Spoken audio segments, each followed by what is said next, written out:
The economy has rarely been more scattershot. Unemployment is low, growth is consistent. Inflation, however, is shockingly high. Labor statistics shows prices rose by 0.8% from October into November. They're up 6.8% over the last 12 months. And we haven't seen numbers like that in a generation. Tonight, we are going in depth on what's behind the rise in prices and what can be done about them. Denver 7's Megan Lopez leads our coverage.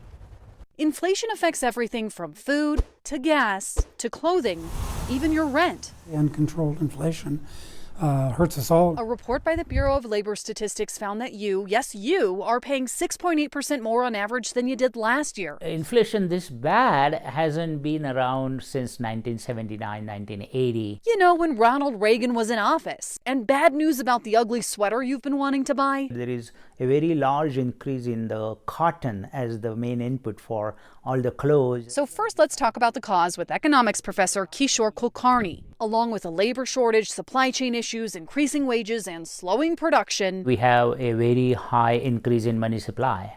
And that money supply is creating some push on the prices. We are also contributing, with a lot more of us shopping this holiday season. Because the pandemic is kind of under control, we are going out and buying more, so there is higher prices. So in short, inflation is complicated. There's a lot of factors, but the fact is, it is happening. For renters, Rent prices are going up. They went up about 14% over the last year. The average rent in the Denver metro area is $1,650 right now, Which is very, very, very steep.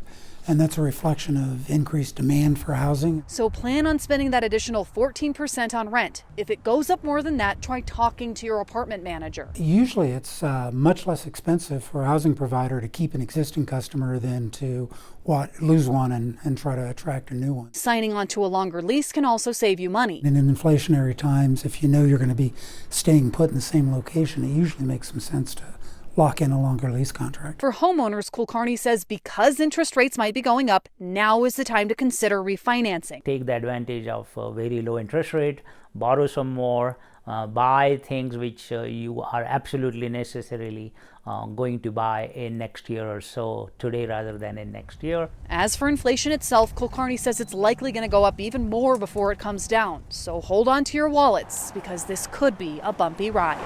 Megan Lopez, Denver 7.